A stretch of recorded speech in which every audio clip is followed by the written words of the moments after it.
नमस्कार दोस्तों, crime stories channel पर मैं राजेश आपका स्वागत करता हूं। दोस्तों, आज मैं आपको अपराध की जिस वारदात के बारे में बताने जा रहा हूं, वो वारदात मोहाली, पंजाब में हुई थी। तो चलिए दोस्तों, जानते हैं इस वारदात के बारे में। 19 मार्च 2017 की सुबह एक ऑटो चालक गुरुद्वारा के सामने खड़ी पीसीआर वैन के पास पहुंचा तो काफी बदहवास था। ऑटो से लगभग कूदता हुआ वो पीसीआर वैन के पास पहुंचा और वैन में बैठे सिपाहियों से बोला, साहब, उधर एक कोठी में दो औरतें एक बीएमडब्ल्यू कार में बड़े साइज का सूटकेस रख रही थी। सूटकेस भारी था, इसलिए उन्होंने मेरा ऑटो रुकवाकर मुझसे मदद मांगी। तो क्या हुआ? वैन में बैठे एक सिपाही ने पूछा। मैं सूटकेस गाड़ी में रखवाने लगा तो देखा उसमें से खून रिस रहा था। जब मैंने उनसे खून के बारे में पूछा तो एक औरत ने अपना खून सना हाथ दिखाते हुए कहा कि सूटकेस नीचे उतारते वक्त उसके हाथ में चोट लग गई थी, ये उसी का खून है। वहाँ हुआ क्या है, तुम ये क्यों नहीं बताते? सिपाही ने उत्सुकता से पूछा। मुझे लग रहा है कि किसी की हत्या करके वे औरतें शव को उस सूटकेस में रखकर कहीं फेंकने जा रही है। आप लोग वहाँ जल्दी पहुँचे, वरना वे शव को लेकर निकल जाएंगी, ऑटो चालक ने कहा। जैसे ही ऑटो चालक ने शव की बात कही, पीसीआर में बैठे सिपाहियों ने ऑटो चालक को गाड़ी में बिठाया और उसे लेकर मोहाली के फेज 3 B1 की कोठी नंबर 116 के सामने पहुंच गए। कोठी के सामने सिल्वर कलर की बीएमडब्ल्यू कार खड़ी थी। उस समय वहां कार के अलावा कोई नहीं था, कोई औरत भी वहां नजर नहीं आई। ऑटो चालक के कहने पर पीसीआर वैन से आए सिपाहियों ने बीएमडब्ल्यू का पिछला दरवाजा खोला तो उसमें एक बड़ा सूटकेस रखा था, जिससे खून रिसकर बाहर आ रहा था। पीसीआर वैन के इंचार्ज ने तुरंत इस बात की सूचना संबंधित थाना मटोर को दे दी। थोड़ी ही देर में थाना मटोर के थाना प्रभारी inspector Baljinder Singh police team के साथ वहां आ पहुंचे। पुलिस को देख भीड़ जुटने लगी। उस भीड़ में से एक आदमी ने आगे आकर अपना नाम दर्शन सिंह ढिल्लों बताते हुए कहा, सर, अभी अभी मुझे किसी ने बताया है कि मेरे बड़े भाई एकम सिंह किसी हादसे का शिकार हो गए हैं। प्लीज बताइए ना, मेरे भाई को क्या हुआ है?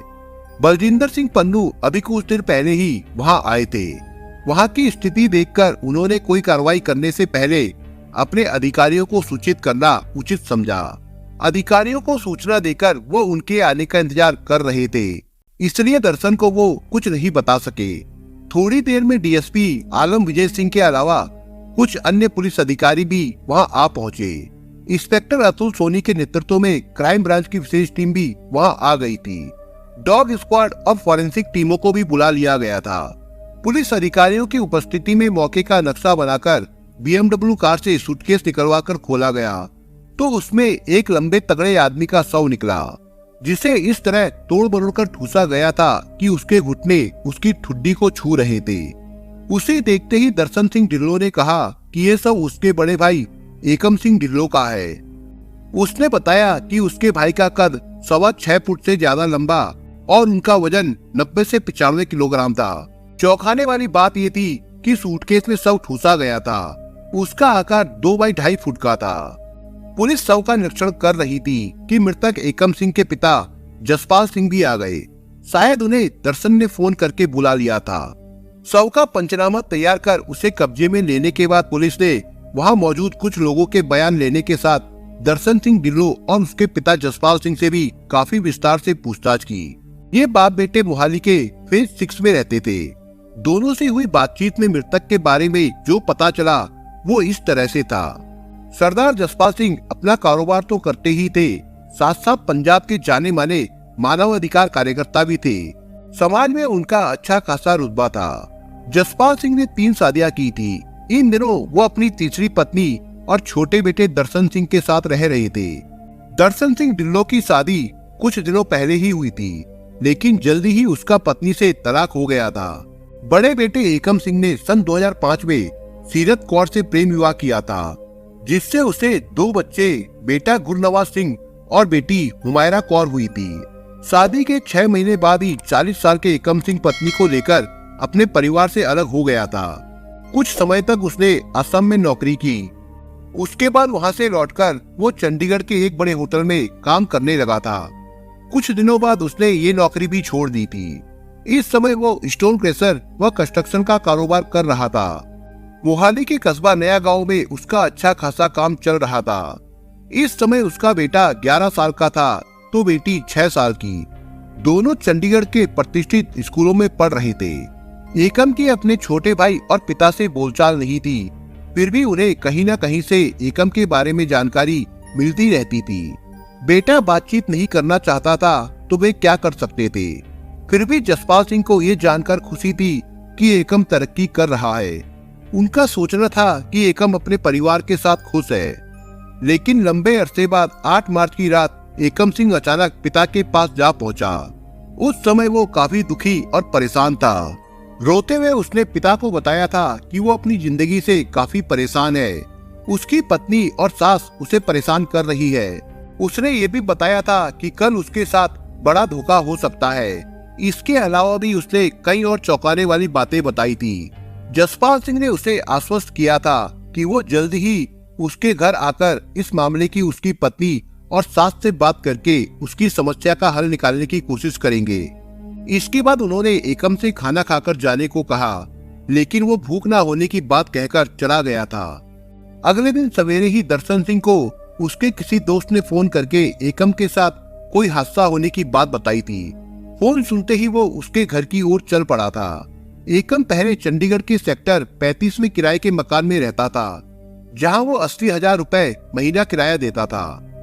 करीब 20 दिनों पहले ही वो मोहाली में एक कनाल की इस कोठी की पहली मंजिल किराए पर लेकर बीवी बच्चों के साथ रहने आया था। भाई के घर आने पर दर्शन सिंह को भाई के कत्ल के बारे में पता चला था, तो उसने फोन करके पिता को भी बुला लिया था। पुलिस ने सबको कब्जे में लेकर पोस्टमार्टम के लिए मोहाली के सिविल अस्पताल भिजवा दिया। इसके बाद डॉग स्क्वाड और फॉरेंसिक टीम का काम निपटाया गया। पुलिस ने दर्शन सिंह की तहरीर पर धारा 302, 201 व 34 के तहत थाना मोटोर में मुकदमा दर्ज करके आगे की कार्रवाई शुरू कर दी। चूंकि मृतक के सिर में गोली लगने का घाव साफ दिखाई दे रहा था, इसलिए पहली ही नजर में ये मामला गोली मारकर हत्या करने का लग रहा था। इसलिए मुकदमे में आर्म्स एक्ट की धाराएं 25/54 एवं 59 का भी समावेश किया गया था। दर्शन सिंह ने अपनी तहरीर में जिन लोगों को नामजद किया था, उसमें सीरत कौर ढिल्लो, विनय सिंह बराड़ और जसविंदर कौर थी। इनमें विनय एकम सिंह का साला था तो जसविंदर कौर सास।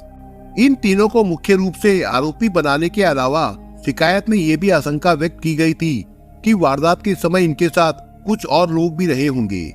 इसकी वजह मजबूत कदकाठी के लंबे तगड़े आदमी के साथ मारपीट करने और गोली मारकर हत्या करने के बाद उसके शव को सूटकेस में ठूसकर भरने का काम 2 महिलाएं और एक आदमी के बस की बात नहीं थी। फिर महिलाओं में भी एक औरत दुबली पतली और बूढ़ी थी। मौके पर ही दर्शन सिंह ढिल्लो एक बार चीख चीख कर कह रहा था कि सीरत कौर पंजाब के एक बड़े कांग्रेसी नेता की सगी भांजी है, इसलिए पुलिस इस मामले को कतई गंभीरता से नहीं लेगी। नामजद अभियुक्त फरार हो चुके थे। उनकी तलाश में पुलिस ने भागदौड़ शुरू की।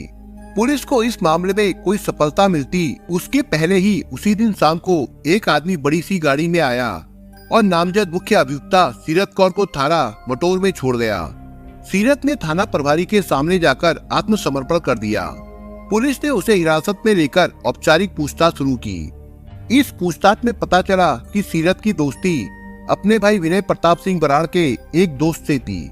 इसी दोस्ती की वजह से उसने भाई और उसके दोस्त के साथ मिलकर अपने पति को मौत के घाट उतार दिया था। इस बात की जानकारी उसकी मां जसविंदर कौर को भी थी। सीरत के दोस्त ने एकम सिंह पर 2 गोलियां चलाई थी।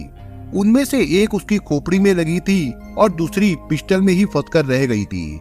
एकम को खत्म करने की योजना बनाकर सभी शनिवार की रात घर आ गए थे। देर रात एकम घर आया तो पहले उससे मारपीट की गई। उसके बाद उसे जबरदस्ती बाथरूम में ले जाया गया और गोली मार दी गई। जब वो मर गया तो वहां पड़े खून के धब्बों को साफ करके एकम के शव को ठिकाने लगाने के लिए सूटकेस में ठूस दिया गया। सुबह सीरत अकेली सूटकेस को खींचती हुई नीचे ले आई। सूटकेस उतारते समय सीढ़ियों में जहां तहां खून भी टपका था। उसने उसे साफ कर दिया था। इससे पहले वो नीचे जाकर गाड़ी का गेट खोलकर इस बात का अंदाजा लगा आई थी कि सूटकेस को कहां रखना चाहिए। इसी चक्कर में गाड़ी की चाबी डिक्की में गिर गई और इस बात से बेखबर सीरत ने डिक्की बंद कर दी थी। कार के दरवाजे खुले ही थे। सूटकेस नीचे लाकर जब वो सूटकेस गाड़ी में नहीं रख पाई तो वहां खड़ी सवारी छोड़ने आए ऑटो चालक को रोककर उससे मदद मांगी। सूटकेस रखवाकर वो चला गया, लेकिन सीरत को उसकी बातों से लगा कि उसे उस पर शक हो गया है। थोड़ी ही देर में सीरत कौर को पुलिस वैन आती दिखाई दी तो वो वहां से भाग गई। उसके बताए अनुसार उसके साथ कोई अन्य औरत नहीं थी। ऑटो चालक ने पता नहीं क्यों झूठ बोला था। पुलिस की तो जैसे लॉटरी निकल आई थी। जरा सी देर में बिना खास प्रयास के एक हाई प्रोफाइल मर्डर केस का खुलासा हो गया था।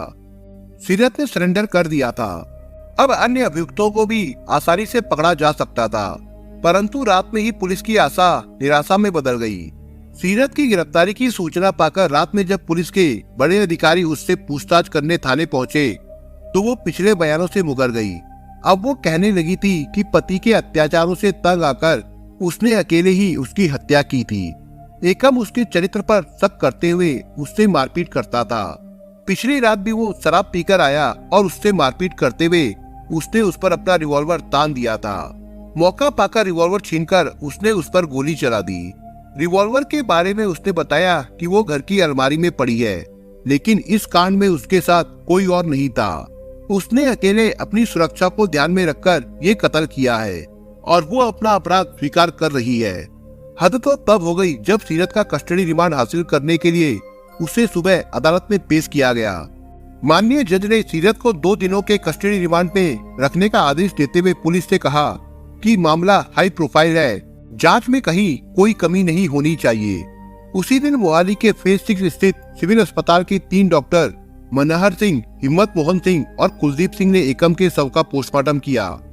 अपनी रिपोर्ट में डॉक्टरों ने लिखा कि गोली एकम के सिर में कान के पास से होते हुए दिमाग को चीरकर दूसरी तरफ निकल गई थी, लेकिन रिपोर्ट में एकम के जिस्म पर किसी चोट का कोई उल्लेख नहीं था।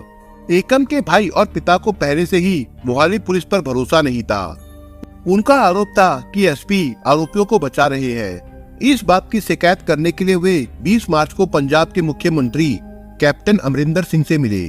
मुख्यमंत्री के आदेश पर एसपी पंदेर को इस केस से अलग कर मोहाली के युवा एसएसपी कुलदीप सिंह चाहल की अगुवाई में स्पेशल इन्वेस्टिगेशन टीम का गठन कर दिया गया। साथ ही ये आदेश भी पारित किया गया कि इस केस की छानबीन के संबंध में एसएसपी अपनी रिपोर्ट तैयार कर रोजाना मुख्यमंत्री को भेजा करेंगे। ऐसा ही किया भी जाने लगा था, लेकिन पूछताछ में समस्या ये आ रही थी कि जब सीरत से पूछताछ की जाने लगी तो वो कभी अपने कपड़े फाड़ने लगती तो कभी चीख चीख कर थाला सिर पर उठा लेती थी। वो अपने बच्चों से मिलवाने की जिद भी कर रही थी। उसकी हरकतों से परेशान होकर पुलिस वाले थाने से बाहर निकलकर अधिकारियों को फोन करने लगते थे। सीरत के इसी नाटक में 2 दिन का कस्टडी रिमांड खत्म हो गया। अब उसका लाई डिटेक्टर टेस्ट करवाने की कवायद शुरू की गई। उसकी रिमांड अवधि भी 6 दिनों की करवा ली गई थी, लेकिन सीरत ने लाई डिटेक्टर टेस्ट करवाने से मना कर दिया। इसी बीच सीसीटीवी कैमरे की एक ऐसी फुटेज पुलिस के हाथ लग गई जिसमें सीरत अकेली सीढ़ियों से सूटकेस घसीटते हुए नीचे ला रही थी और बार बार खून के धब्बे साफ कर रही थी। इससे लगा कि कहीं ऐसा तो नहीं कि वाकई उसने अकेले ही इस हत्याकांड को अंजाम दिया हो और अब जानबूझकर अन्य लोगों को फंसाने का प्रयास कर रही हो, जबकि उसकी अपने भाई से पिछले लंबे अरसे से बोलचाल नहीं थी।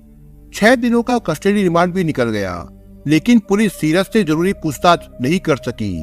27 मार्च को उसे अदालत में पेश करके रिमांड अवधि बढ़ाने की मांग की गई, तो जज साहब ने मना करते हुए सीरत को हाई सिक्योरिटी जेल भेज दिया।